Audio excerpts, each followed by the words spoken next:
তো আমি আসলে ওখানে লাজ লজ্জার কারণে আসলে উত্তরটা দেইনি, যে ওখানে ফেসবুকে মানে সে আমাকে পার্সোনালি নক না করে এভাবে যেভাবে বললো, এটা কি আমাকে টিটকারি করা হলো, আমাকে সম্মানিত করা হলো, না আমাকে মহিমান্বিত করা হলো, আমি বুঝতে পারছিলাম না। যেহেতু আপনি প্রশ্ন করেছেন, দিস ইজ দ্য প্ল্যাটফর্ম, তো আমি একেবারে রিয়েল সেই কথাগুলোই বলছি। তার একটা সোশ্যাল আইডেন্টিটি থাকে, একটা পরিচিতি থাকে। তো সেই দিক থেকে ওই যমুনাতে দাওয়াত পাওয়ার মতো আমার আসলে কোনো পরিস্থিতি নেই। আমার বিএনপির একটা সাধারণ মেম্বারশিপ নেই, মানে একজন মেম্বারশিপ নেই। তবে আমি বিএনপির কোনো কর্মী নই, আমি কোনো পেশাজীবী সংগঠনের সাথে জড়িত নই। আমার মানে যে সামাজিক পরিস্থিতি আছে, সে সামাজিক পরিস্থিতি দিয়ে কোনো এই রাজার দরবারে যাওয়ার জন্য নিমন্ত্রণ পাওয়ার নজির অতীতে কখনো ঘটে নাই, কারো জীবনে ঘটে নাই। তাহলে উনি ওখান থেকে যারা চিঠি লিখবে, সেই সিএস আরএস পর্চা অনুযায়ী গোলাম মোল্লা রনি বা এই ক্যারেক্টারিস্টিক্সের এরকম কোনো লোকের তো খুঁজে পাওয়া যায় না কাউকে। আমার মতো পর্যায়ের একটা সিঙ্গেল লোক বাংলাদেশে দাওয়াত পায় না। তাহলে আমাকে যদি দাওয়াত দিতে হয়, তাহলে তো 18 কোটি মানুষকে দাওয়াত দিতে হয়। আপনি তাকাবো না। আমাকে যদি বলে এই গদাই, এই গণেশ, এই মামু শুনো, অনেক আছে না, বা কেউ যদি বলে এই চড়াই পাখি, তা আমি তো চড়াই পাখি নই। তা আমাকে তো আমার নামে যে ডাকবে, তখন ওই ভবনে যারা দাওয়াতে গেছেন, যারা যারা কার্ড পেয়েছেন, তাদের সবারই একটা পরিস্থিতি আছে। আমার সেই পরিস্থিতিটা আমরা next never ever in life. ওনার আশেপাশে যে সমস্ত যারা আমির ওমরা আছেন, সাহাবা আছেন, মানে সঙ্গী সাথী যারা আছেন, যারা লন্ডন থেকে এসেছেন, এখানে যারা আছেন, এদের কাউকে আমি চিনি না, কারোর সঙ্গে আমার পরিচয় নেই, কারোর সঙ্গে আমার কথা বলা হয়নি, একটা সিঙ্গেল ওয়ান না। প্রেস উইংস বলেন, অন্য জায়গাতে আছেন। দেখুন, মানে এরকম আমাকে কে দাওয়াত দিবে? আমাকে তো ওখানে জিন আসবে না, ফেরেশতা আসবে না, আসমান থেকে কোনো মানে যাকে বলা হয় না যে কেউ ইলহাম করে বলবেন এই লোকটা একটা বাংলাদেশে একটা কুতুবে আলম আছে যে এসে টকশো করে, জিল্লুর রহমান সাহেবের সাথে খুব ভালো খাতির, মাঝে মধ্যে মাসুদ আলম তালুকদার সাহেবের সাথে সে টকশো করে, অন্তত এই উসিলা। 2 নম্বর হলো যে প্রেসিডেন্ট পদ করতে জোরাজুরি করা হয়। প্রেসিডেন্ট, এটা নিয়ে আমি একটা কাহিনী বলি, যে এক লোক, যে এক চাচা তখন বলছে যে ধরেন আপনি একদিনের জন্য প্রধানমন্ত্রী হলেন, বা আপনাকে প্রধানমন্ত্রী বানালো, সে রাগ হয়ে গেছে যে ফাজলে আমার জায়গা পাও না, আমি করি ভিক্ষা, আমি মানুষের ভিক্ষা পাই না, একজন ভিক্ষুকরা এসে তুমি প্রশ্ন করতেছে যে আপনি যদি প্রধানমন্ত্রী হতেন।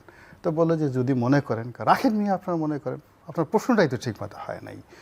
ফার্স্ট থিং হলো, এদেশে যারা প্রেসিডেন্ট হয়েছেন বা আগামীতে হবেন, দে হ্যাভ হিউজ কোয়ালিটি, যে কোয়ালিটির মানে প্রেসিডেন্টের দূরের কথা, প্রেসিডেন্ট ভবনের ধারে কাছে যাওয়ার মতো অবস্থা আমার নাই। ফলে যেদিকে আকাশের দিকে তাকানো, কিছু কিছু জিনিস আছে, তাকালে শরীরে আগুন ধরে যায়। বুঝতে পারছেন ঘটনাটা? তা আমার যে অবস্থান, সেই অবস্থান থেকে আমি হালকা ইউটিউব করি, মাঝে মধ্যে ফেসবুকে 2 সেন্ট স্ট্যাটাস দিই। 1 সেন্ট 2 সেন্ট 3 সেন্ট যদি আমার কোনো একটা স্ট্যাটাসের কারণে মনিটাইজেশন আসে, আমি খুশিতে টকবক হয়ে যাই। আর কোনো একটা স্ট্যাটাস দিলে যদি একটু ভালো লাইক হয়, কমেন্ট হয়, আমার চাহিদা এই পর্যন্তই। আমার ছোট একটা ব্যবসা আছে, এই পর্যন্ত থাকে। আমার এখানে কিসের রাজা, কিসের মধ্যে আমি মানে আমার মতো লোক যারা আছে তাদেরকে একটু গণভবনে যদি মাঝে মধ্যে দাওয়াত করা হয়, এবং তারা যদি গণভবন তো এখন আর নেই, মানে যমুনাতে দাওয়াত করা হয়, এবং তারা যদি প্রধানমন্ত্রীর সামনে যায়, একটু কোলাকুলি করে, দেখা সাক্ষাৎ করে, এতেই মোটামুটি সরকারের যে জনপ্রিয়তা যতটুকু আছে এটা শেষ হয়ে যাবে, আর কিছু করার দরকার নেই। তো এই হলো আমার অ্যানসার আর কি। হ্যাঁ, এটা নিয়ে খুব ইন্টারেস্টিং একটা, ঈদের রেস্ট আমাদের এখনো কাটেনি। আমরা সত্যিকার অর্থে সবাই একটু ওভার অ্যাক্টিং করতে চাচ্ছে, যে যার মতো করে যেখানেই থাকছে সবাই একটু ওভার অ্যাক্টিং করতে চাচ্ছে। তাতে আমার কাছে মনে হলো যে বিরোধী দলীয় যিনি নেতা, তার যে বয়স, তার যে চেহারা, তার যে সুরো, তার যে আকার আকৃতি, তার যে দাড়ি মোবারক, তার যে পোশাক, মানে এর সঙ্গে আসলে উনি যে কাজগুলো করতে চান এটা আসলে মানায় না। তো আমাদের দেশে অতীতে অনেকেই তো বিরোধী দলীয় নেতা ছিলেন, শেখ হাসিনা ছিলেন, বেগম খালেদা জিয়া ছিলেন, আর অনেকেই ছিলেন, কিন্তু উনি এমন কিছু করছেন এখানে দাঁড়িয়ে যে কাজগুলো অতীতে কেউ কখনো করেনি, এমনকি অন্য কোনো দেশে করেনি। তো সেই দিক থেকে উনি এই বিদেশি কূটনীতিবিদদের বা বিভিন্ন লোকদেরকে দাওয়াত করছেন, দাওয়াত করে কাউকে সামনে থেকে জড়িয়ে ধরছেন, কাউকে পিছন থেকে জড়িয়ে ধরছেন, কাউকে কুলাকুলি করছেন। ইটস এ যাকে বলে এক্সট্রা অর্ডিনারি ডিফারেন্ট। মানে কোনো বিদেশি লোক বসে আছে, তারপর শেষে ওখানে কোনো রকম যাকে বলা হয়, এটা আমি কোনো বাঙালি কালচারও দেখিনি।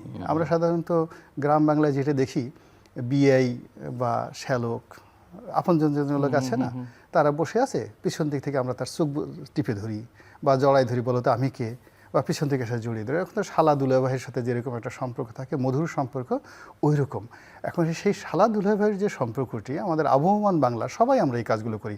আমার মনে হয় আমরা তিনজনই কম বেশি এই সেম কাজটা আপনজনের কাছে জীবনে একবার হলেও করছি ছোটোকালে।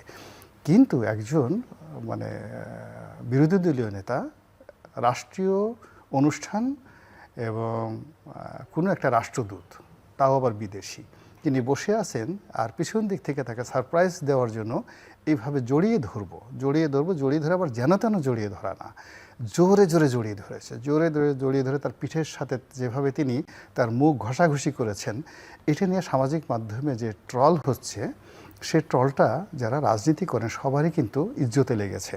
এবং এর কারণ দেখেন, জামাতও কিন্তু অত্যন্ত একটা সেনসিটিভ দল। তারা বলছে যে আমরা তো এটা কাজটা করতে চেয়েছি আন্তরিকতা দেখানোর জন্য, যদি এর মাধ্যমে কোনো ভুল হয়ে থাকে, ভ্রান্তি হয়ে থাকে, আমরা ক্ষমা প্রার্থী এবং আমরা সতর্ক থাকব ভবিষ্যতে এই ধরনের ঘটনা যেন না ঘটে। আমি মনে করি যে জামাতে এই বিবৃতিটা অত্যন্ত স্মার্ট এবং সময়োপযোগী, এবং উই শুড স্যালুট, যে ভুল ভ্রান্তি সবারই হতে পারে। এখন সেই ভুল ভ্রান্তির উপর বসে থাকলে তো হবে না। জামাত সেটা স্বীকার করেছে, সবার কাছে বলেছে, আমরা সেটা ধরে নিলাম, যাইছে ঠিক আছে, যাকে জড়িয়ে ধরেছে সে যদি আপত্তি না করে তাহলে আমাদের এত আপত্তি দরকার কি? তার শরীরে সহ্য হয়েছে, আমাদেরকে চোখে সহ্য হবে না? আর ওই অনুষ্ঠানটিকে আনন্দমুখর করার জন্য, সেলিব্রেট করার জন্য আমরা এই কাজটা করেছি। তারপরে যদি দৃষ্টিকটু কিছু হয়ে থাকে, কারো খারাপ লেগে থাকে, আমরা আগামীতে সতর্ক থাকবো যেন এই ধরনের ঘটনা না ঘটে। আমি দ্যাটস অল।